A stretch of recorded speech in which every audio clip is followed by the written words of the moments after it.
I'm Alan J. De Guzman, BSIT 1D. My instructor is Ray Mariel Montero. My case study, Starlink Satellite Internet. The part 1 of introduction. Background, Starlink is a satellite constellation providing global internet coverage. Developed by SpaceX, Starlink uses low Earth orbit satellites to deliver to internet areas without traditional broadband. Unlike fiber cables, it connects users via satellites even a remote location. The purpose, to deliver high-speed data to areas where fiber or cable is unavailable. Starlink solves the problem of limited internet access in a rural or remote areas, enabling education, healthcare, and business operation. The reasons of selection. It demonstrates advanced wireless networking satellites to ground communication.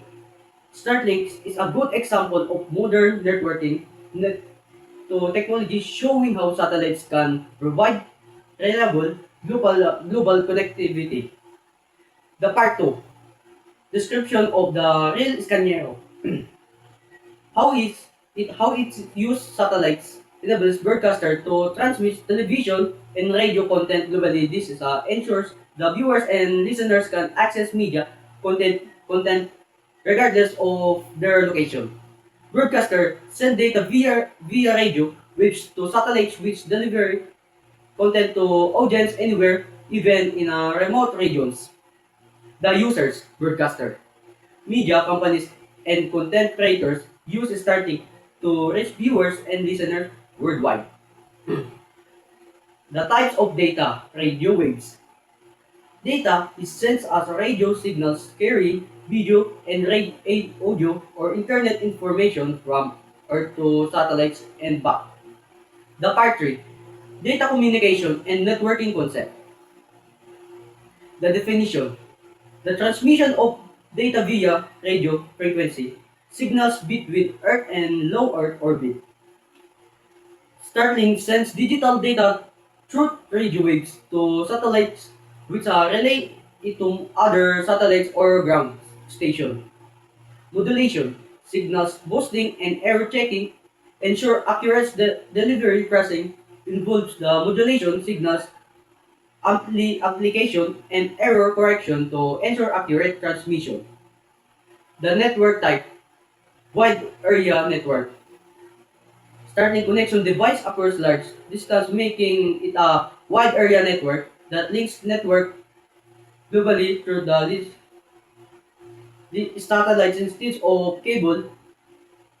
The importance. Network in broadcast carriers means building connection and relationship that helps access the opportunity, gain industry insights, and support your growth over the time. In the broadcast industry, network can be just as important as technical skills, giving you access to role collaboration that aren't always advertising publicity. Just like a professional network builds opportunity, Starlink's network allows data to flow smoothly and reliable between devices of worldwide. The part 4, computer network models.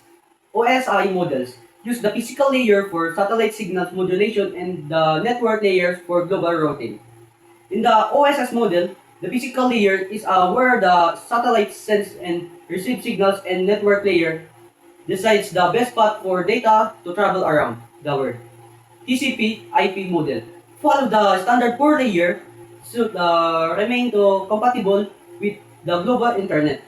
TCP/IP is the model that lets Starlink work with the regular internet. Is a layer that handles sending data, checking for errors, and delivering correctly to the right device. The part 5, protocol and standard use. TCP/IP, the core protocol for end-to-end data delivery and error checking. TCP/IP makes sure data gets from one device to another safely without getting lost or damaged.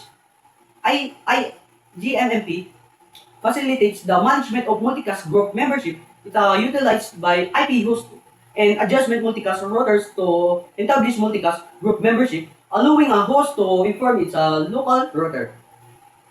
IGMP allows Starlink to send data like TV or radio stream to many users to once efficiently.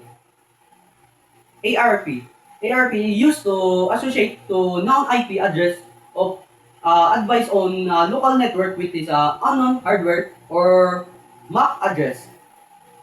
ARP help device know exactly where to send data in a local network by matching IP address with device addresses. DHCP automatically assign IP addresses to the user's local devices. DHCP gives each user device a unique internet address automatically so it can connect without manual setup. The transmission modes and media. Transmission mode, simplex duplex because it is a one-way communication. Some, some startling communication is one way like a broadcasting TV, but most internet connection allow two-way data exchange duplex. Transmission media, and guide microwaves, radio waves, and traveling through the atmosphere. Starlink use radio waves that travel through the air and space instead or cable or wires to send the data.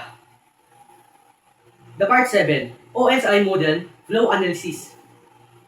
Application layer. The broadcaster provides information prepares into the transmission. Presentation layer. It is a used radio so it can be efficiently transmitted and displayed on device. Session layer. It controls the connection between the broadcaster and receiver, terminates communication to ensure efficient information. Transport layer. Ensure reliable delivery of data streams. Network layer. Handle addressing and routing of data packet, especially in the digital broadcasting over IP network for satellites. This layer map how signals travel from uplink to downlink. Data link layer. Package data into frames and headless error detection. Physical layers. It determines the transmission of signals via radio waves. Identification of protocols. To the identification of protocols, application layer HTTP used for delivering video streams to users.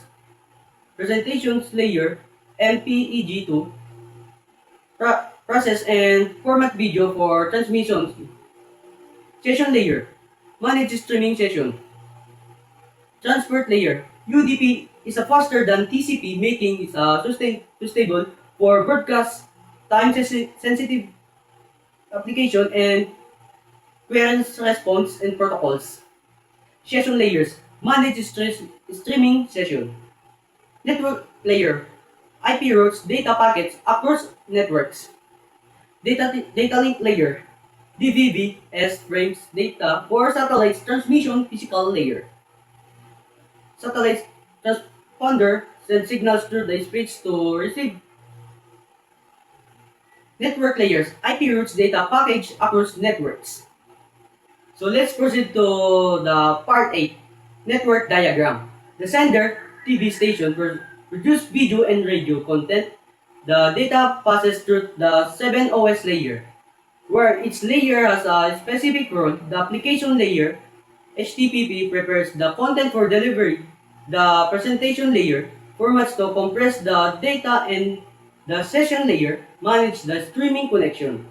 The transport layer, TCP, UDP, controls data delivery speeds, the reliability, while network layer, IP handles addressing and routing. The data link layer organizes data into frames and checks for error, and the physical layer transmits the data as radio waves. The data is sent through the satellites as the transmission media and finally received by the receiver user terminal, allowing users watch or listen the broadcast. So this is all networking diagram. So part 9, conclusion.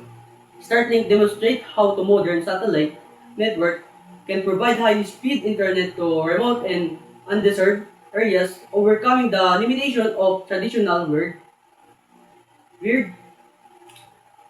connection by using radio waves, global routing, and advanced networking protocols like TCP, IP, and DVB-S. Starlink ensures that data is transmitted quickly, reliably, and efficient from the broadcasters to end users. The system highlights the importance of the data communication that enabling seamless media distribution and supporting education, business, and connectivity worldwide.